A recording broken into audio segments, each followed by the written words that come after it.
so today we're going to be talking about using multiple layers inside Photo Raw. And it's not going to be anything too crazy with a ton of different layers. I really just want to show you guys how easy it is to enhance a photograph with different layers. It's really easy inside Photo Raw.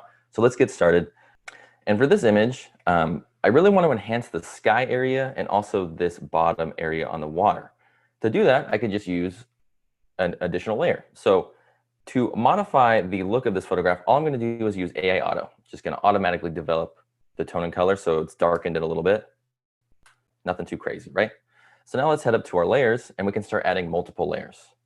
When you're adding a different layer, you can just click on this plus button here, and this will pull up all of your extras. So inside of your extras, if you're looking at your extras from the edit module, you're going to look at the extras like this. So if you're in a folder you're not familiar with, just head up to the top and just click on extras again, and it will take you kind of into that main folder. And then you can click on ON1 extras. We'll go backgrounds, skies, and then let's do this one. This one looks pretty good.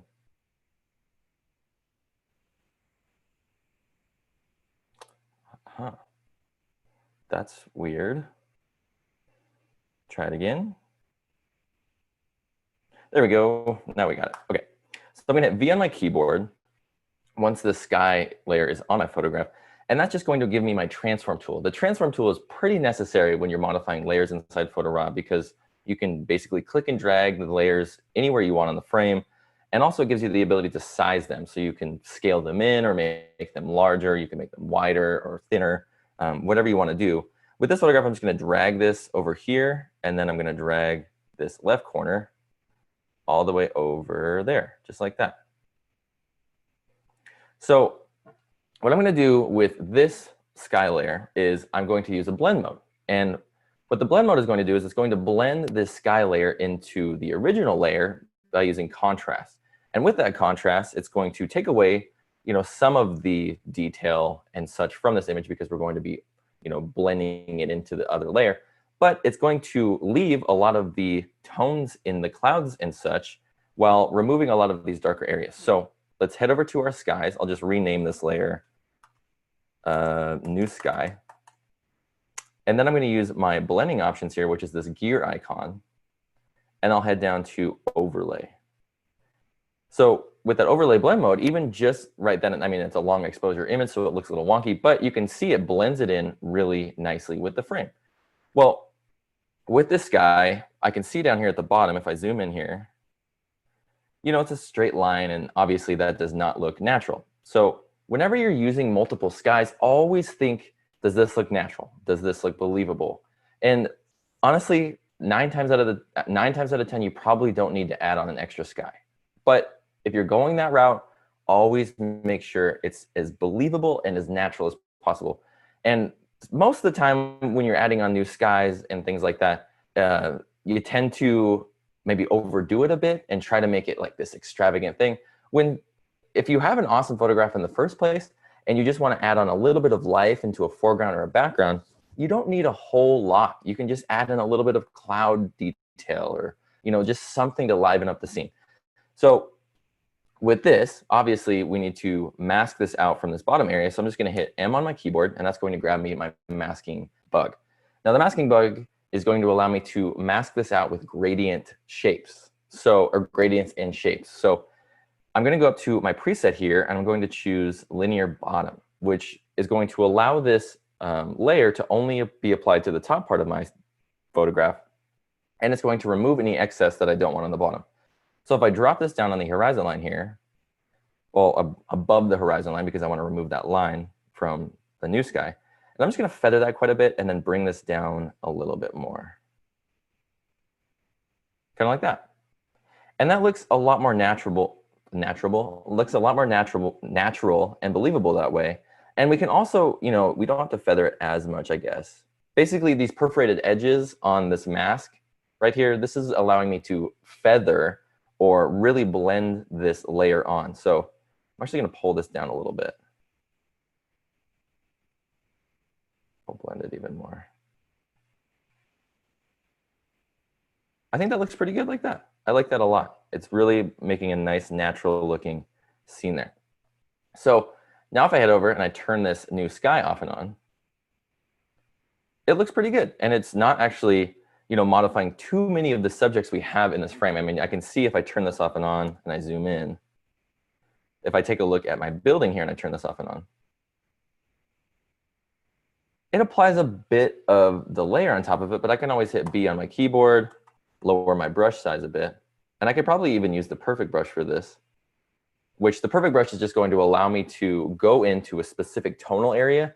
And wherever I keep this minus or plus sign within my masking brush, that's where it's going to apply that filter, layer, or adjustment. And I'm masking this out. So I'm removing this sky layer from this. And you can see that by using the perfect brush, it's not painting onto the sky. It's just removing it from this building, which is really helpful. So now if I turn this off and on, I mean, I don't think it matters too much. I think it honestly looks really nice on the windows. It adds that warm glow, which would be there if we had a warm sunset in the background. So I think that looks pretty good just like that. But the one thing we do need to fix on this is a long exposure image. So the clouds wouldn't have that much detail. They would be blurry a bit because of the long exposure. So we're going to go into our effects tab. I'm going to add a filter. And again, it's just going back to that making things natural and believable. If we added a sky onto this, and obviously we need to go in and reflect it, but if we added on a sky and a reflective layer here, and we left them just sharp and detailed, it would look a little bit wonky on there. So just make sure whatever layer you're adding on to your image, it's got to, gel well with the photograph that you're putting it onto. You can't just add on some crazy sky that doesn't look like it should be there. You got to really kind of look at the image, study it a sec, and say, oh, what would be the specific tonal ranges in my sky that would look good on the shot? So this is just a basic sky that I thought would look good. And the overlay blend mode really does help a lot to make it look like it was the original sky. So we're going to add a filter. We're going to add the lens blur filter. Or no, sorry, the blur filter, not the lens blur, just the blur filter. We're going to add the blur filter because we need motion blur. So I'm going to click on blur, right? And I'm going to go over to motion. So now that I've used that motion blur here, if I turn this off and on, you can see it's blurring up that sky area. So I'm just going to head over to my distance here, and we want to pull this up quite a bit. Maybe about right there. And you want to remove all of the smoothing. The smoothing is going to blur it.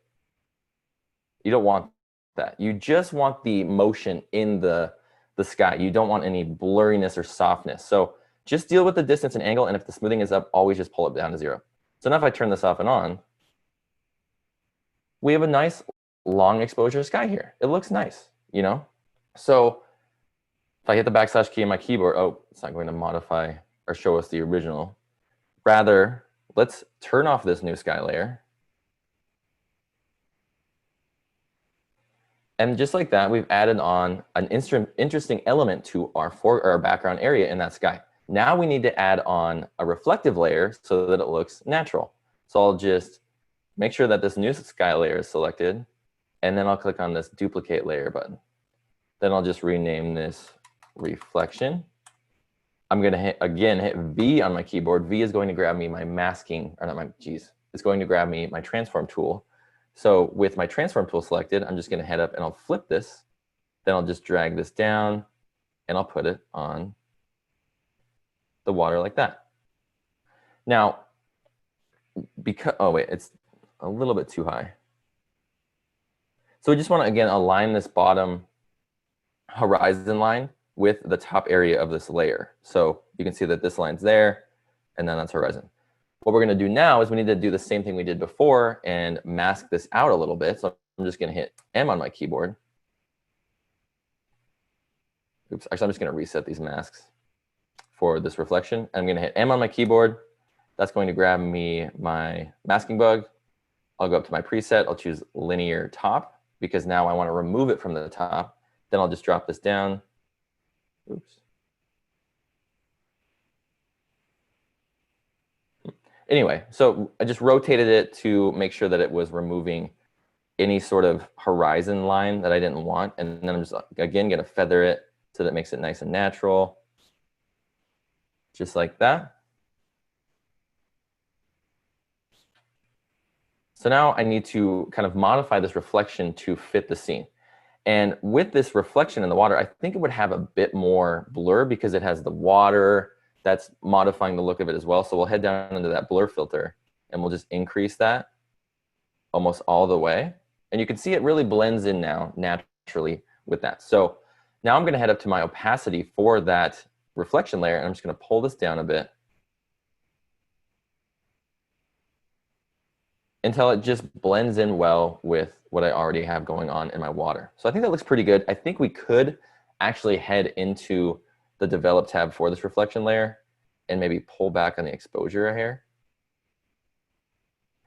Typically when you're shooting at water and you have a reflection in your foreground, it's going to be a bit darker than your sky. So I think this looks pretty nice as far as just having the supplemental sky and the reflection. Let's just go over to our layers here, and I'm just going to turn off this reflection layer. That looks pretty good. And we could probably lower the opacity on that new sky layer too, just so it's not so intense. That looks pretty good just right about there. Cool. So now what I want to do, since we have our composite here, we have these, you know, our base layer, which I should rename this. Ooh. Base layer. And then we have our new sky and our reflection. So now what we can do is we can combine those three while still maintaining those three separate layers, and then we can modify that composite as a whole. So I'm just going to go to my layers, I'm going to right click in here, and I'm going to choose new stamped layer. So when I choose new stamped layer, it's basically going to take these three layers, it's going to duplicate them, and then merge those duplicate layers together into one cohesive composite. So now we have this composite as a whole. I'll just rename this composite because this is our kind of final image here. And now we can start modifying the look of, you know, this entire image. So I don't want to spend too much time with modifying the look of it. I'm just going to go into my effects, and I'll probably add a filter, and maybe we could try black and white. Black and white's always fun with long exposure shots, so that's always kind of nice. You know what? I was actually looking at one in my LUTs that I like. So I'll just go to LUTs. I'll go to my more. Actually, that's kind of nice like that. But let's just do this. Pyro looks really nice. So there we go. So if I hit the backslash key on my keyboard, one LUT filter, and then if we turn off our reflection and our new sky in our layers here, let's turn off our composite layer. So we've created this from this. So this is what we started with, and this is what we've created. Which I think is a bit more interesting, you know, adds a lot more liveliness to the scene. It feels like you're, you know, kind of diving into this swirl of clouds and such. So I think it looks, you know, decent like that. Obviously you could go and you could fine tune some of the masking down at the bottom, but just for a basic composite and adding on multiple layers, that's a pretty great way to do it. Just the overlay blend mode is an awesome blend mode. Keep in mind that using the overlay blend mode, I'll just okay out of that. Using the overlay blend mode with an image where you have, let's see here. This one might be a good one, for example. I mean, this is going to be terrible, but just to show you guys, if you have a sky and it's pretty much white, or it's just really light gray and there's not a whole lot of detail inside of it, using the overlay blend mode isn't going to really show you much. So if I add on a layer, and again, this isn't going to be the best example, but if I add on that same layer, I don't know why that's doing that. We'll add on a different layer. Maybe these dark gray clouds. So if I use the overlay blend mode now, oops, and I hit V on my keyboard, and I pull this up, see how it's not really doing anything to the cloud area up there? It's not adding on that detail that it had before. And that's just because that area, that large white tonal area, when you use the overlay blend mode, it's not going to add on really too much of that additional layer. Just the way the blend mode works, you're going to lose a lot of that detail in that layer. You could instead just use it normally and then mask it in somehow, which is what we're going to do in the next edit. So this is actually a pretty good edit to start practicing all the different masking capabilities on. Whenever you're looking for photographs to start and play with masking on, I'd recommend photographs like this, where there's this, large tonal area, and then the opposite color on the mountains and, anywhere in this foreground area. So this background element, your sky, is completely different looking than your foreground. That would make for the best type of masking shots. If your sky really matches your foreground, it's going to go hard. It's going to be hard to go in there and start removing elements. So just make sure, or not make sure, but if you're looking to begin masking, your journey into masking, look for photographs like this. And you can go on to Unsplash, Signature Edits. There's a bunch of awesome places you can find just royalty-free images that you can just play with and edit. And that's really the best way to start practicing editing, is just, start taking multiple images and layers into Photo Raw and see how you can create a different look. But when you're starting, these types of photographs are perfect for that. So with this image, again, I'm just going to use AI Auto, bada bing, bada boom, brighten it up. So with this photograph now, what I want to do is I just want to add in, again, some interest to the sky. Now, if I added on a completely different sky in this photograph, it would look weird because it's shot on an overcast, gloomy day. So if I added on a bunch of blue sky clouds, it's going to look wonky. So what we're going to do is we're going to add on a similarly toned sky, and we're going to mask it in strictly to this white area. But first, let's go in here to this Signature Edits layer, and I'm going to add on a curves layer that I'm going to use as sort of a null layer that I can copy and paste masks from. So I'm going to go to my Effects tab, I'm going to add a filter, I'll add curves, and the reason I use the curves filter is because when you apply the curves filter, it's sort of like a local adjustment. It doesn't do anything to your image until you start modifying. Well, I guess the local adjustments, you got to mask it on. But the curves filter, you don't see anything applied to your shot until you start modifying the tone curve. So it's perfect for basically using it to just create masks. That's what I use them for. I love the curves filter. I don't know if you've seen any of my videos in the past, but if you have, you definitely know I love the curves filter. But anyway, we're going to use this curves filter. I'm going to rename this kind of just null layer. And then we're going to go to the masking options. And I only want this new sky applied to the sky area. So we'll go into our color range here. Oops, no, don't slack it right now. I'll go into my color range here. I'm going to drop that down. I'm going to use my color dropper here. I'm going to drop it down just in this white area. Now I'm going to view that mask. So I got to view the mask to see where I'm masking out in this image. So I can see there's a little bit on the foreground mountains and then also in the road. So let's pull back on our color range. That's going to remove the majority of the ranges of color like that. But now we can see that we have some of the clouds getting removed. So this is where the level sliders come in. Now the level slider, it seems a bit daunting at first, but it's super easy to use. And I'm telling you, it's an awesome, awesome tool for fine tuning where your masks go. So the level slider, if I pull a point here to the right, it's going to remove that tone from the mask.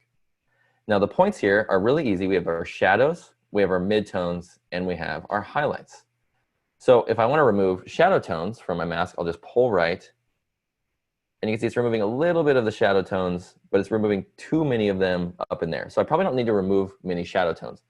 But I do need to add in a little bit more midtones. Oh, sorry. So if I want to add in something to the mask, if I want to add in midtones or my highlights to the mask, I pull that point to the left. If I want to remove a tonality from my mask, I pull it to the right. If I want to add it in, I pull it to the left. So I'm pulling this midtone point to the left, and you can see it's adding in more midtones to the mask.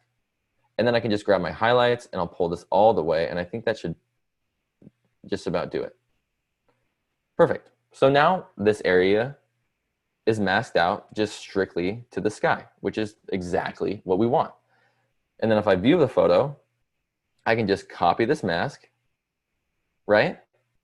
Then I'll go up to my layers. I'll use this plus button. And then I'll head down to, I think it was sky 33. Maybe not 33.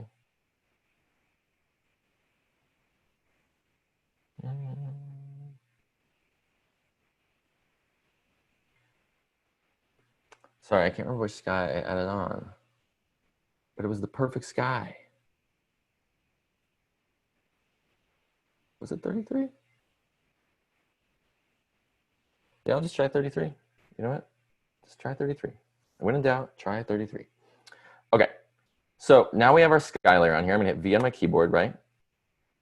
What I wanna do with the sky layer is just place it in the appropriate area on my scene. So I'm just gonna use the transform tool, which is V on my keyboard again, and I'll just drag this up.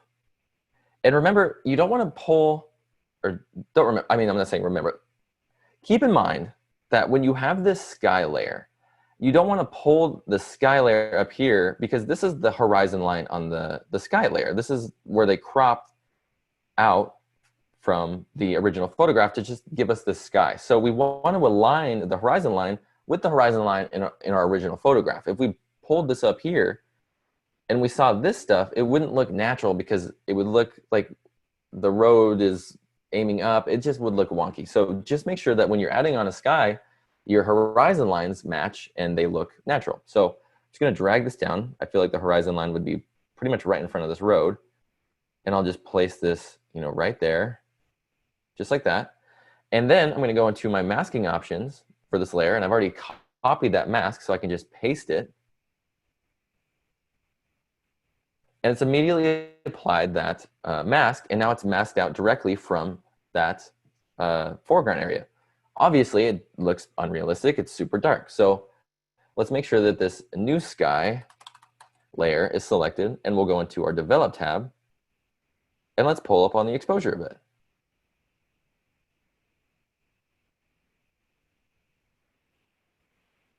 And we can also head down to our temperature, and I think we should warm things up in here. So I'll just warm up the temperature of this sky layer.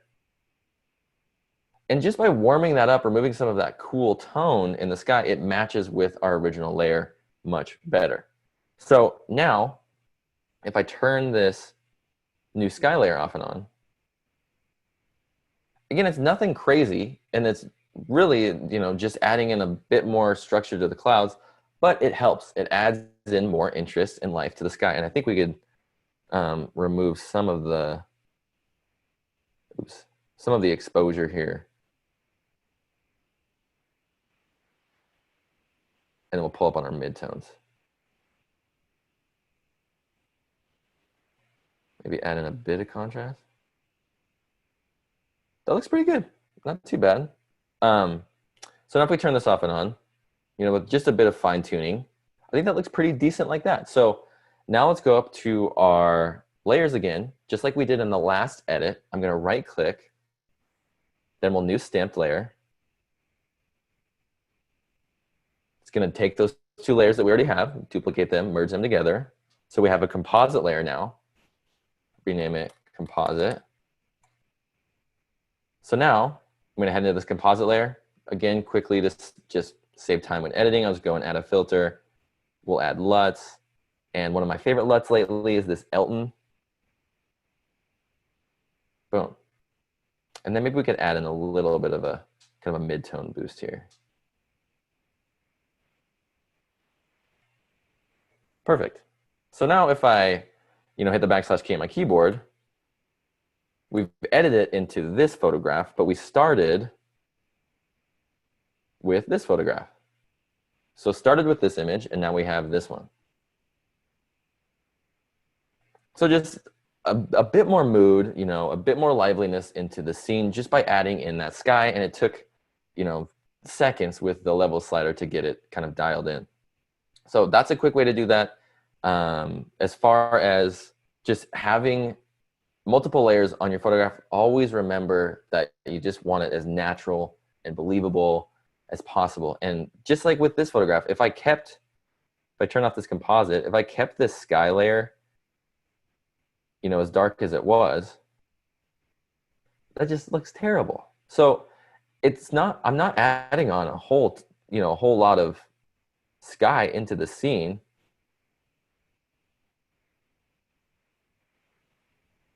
But just by adding in a bit more definition to the clouds, using the skies that are already readily available in Photo Raw, we've got a nice basic composite here. So those are just a couple ways that I really kind of just my go-to ways to add in different layers inside Photo Raw.